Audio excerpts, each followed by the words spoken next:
This segment of the news has been brought to you by Sun Oil Limited. Welcome back. Assistant Commissioner of Police Clayton Fernander tells the media today that the 22 homicides recorded in the month of March is likely to be the highest single-month total in recent history. He also shares just how many of those homicides have been solved.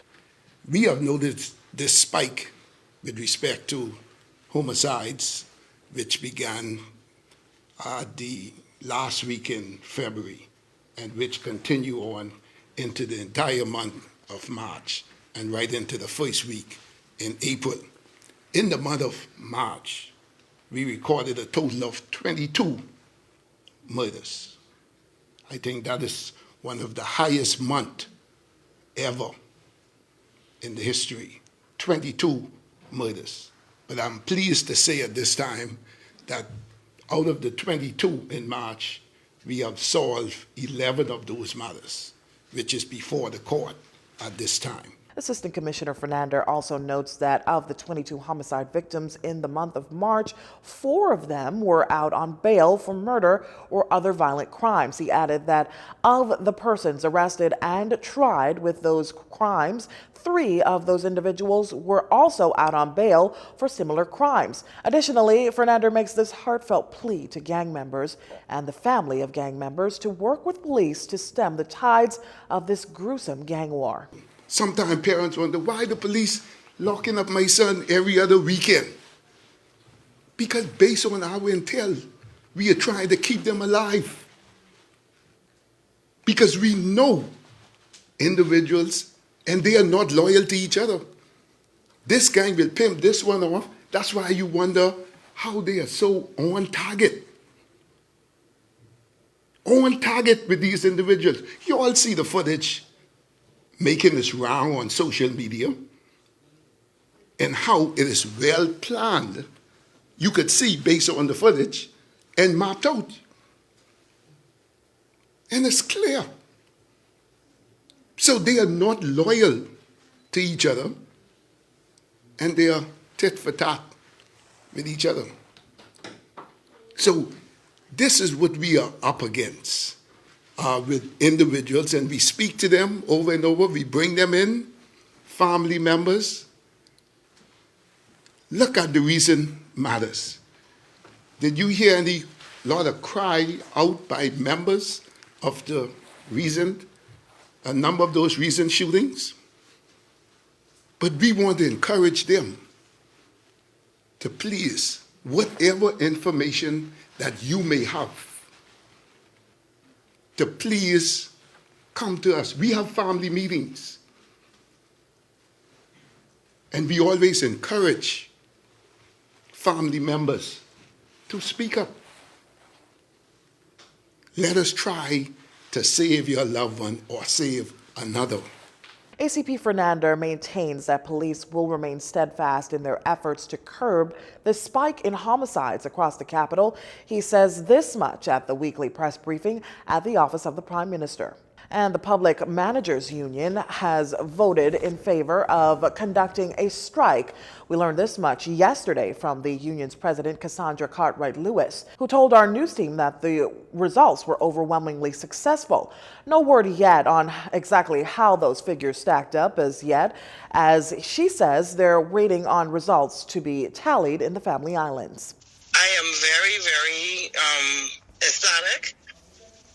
I'm overjoyed. I'm happy, okay, because it shows that the members spoke and made it very, very clear that it is the consensus of the members of the direction that we should go in. She adds, though, that the union still hopes that the National Insurance Board can come to the table to negotiate as opposed to proceeding with a strike.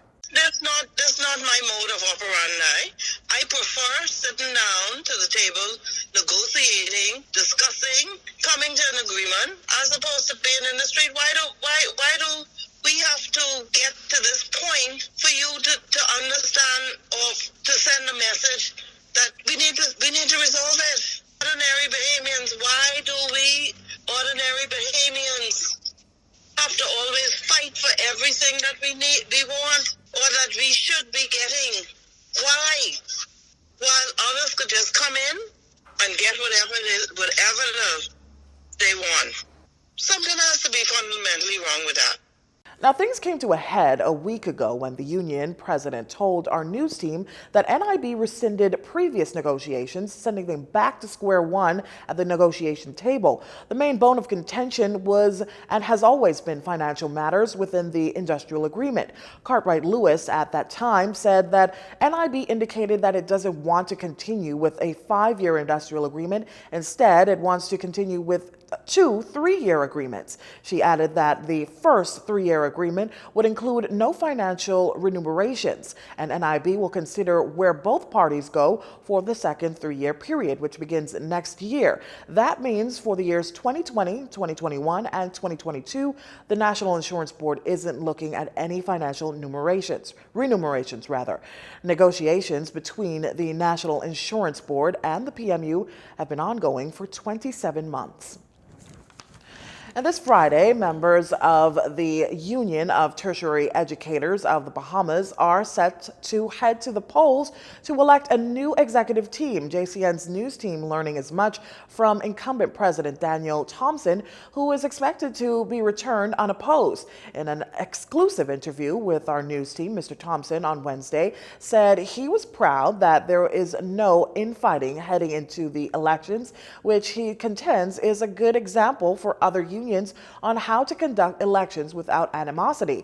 And according to Mr. Thompson, the secret lies in negotiating before nominating, and this while UTEP prepares to present the Bahamas Technical and Vocational Institute with a new industrial agreement in the very near future. On Friday, we go to elections. And just to tell you, to give you an example of how trade unionism works within UTEP, and it ought to work within the country, I'm sure you haven't even heard anything about it. Why? Because one of the things we do at UTEP is that we negotiate before we nominate. So I have a slate of 10 executive candidates. And of those 10 executive candidates, all of us are going in unopposed. UTEP elections will take place in New Providence at the Bahamas Communications and Public Officers Union, BCPOU Hall, on Farrington Road. Some 180 members are expected to vote, while another 20 to 30 members will vote on Grand Bahama.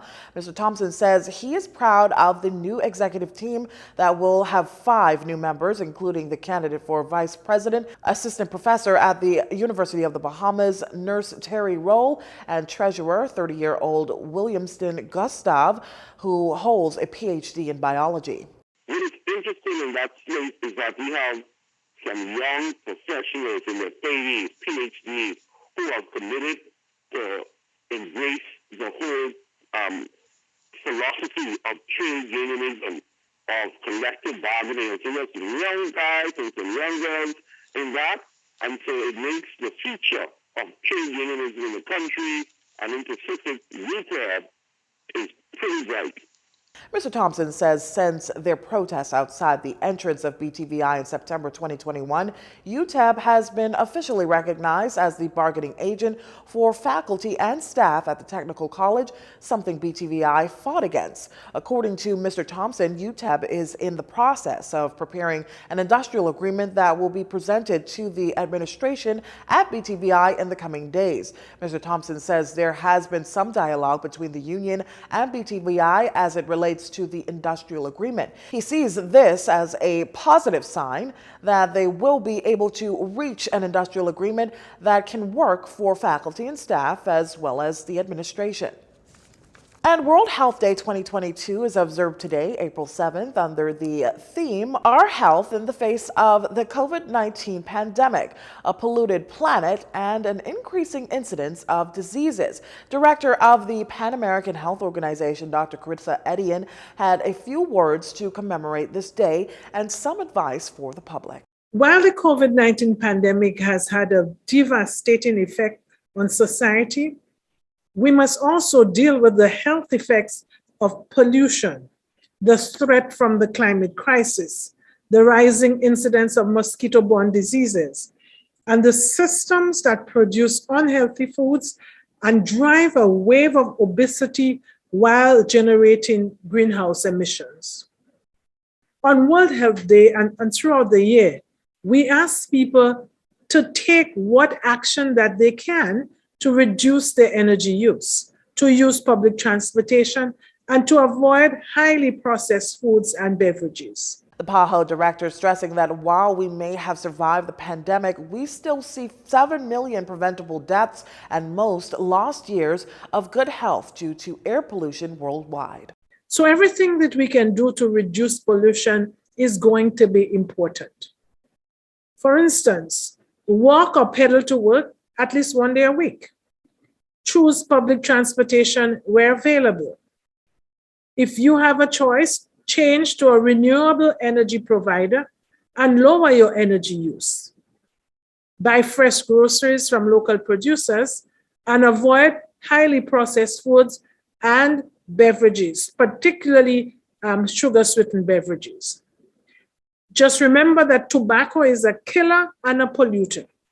So stop consuming tobacco. Buy less plastic. Use recyclable grocery bags. These are just a few of the things that individuals can do to reduce the ill effects on the planet and at the same time on our health. World Health Day is a global health awareness day celebrated every year under the sponsorship of the World Health Organization as well as other related organizations. Well, that does it for news this evening. Once again, I'm Leah Cooper, and from all of us here at JCN News, have a wonderful evening, everyone. This segment of the news has been brought to you by Sun Oil Limited.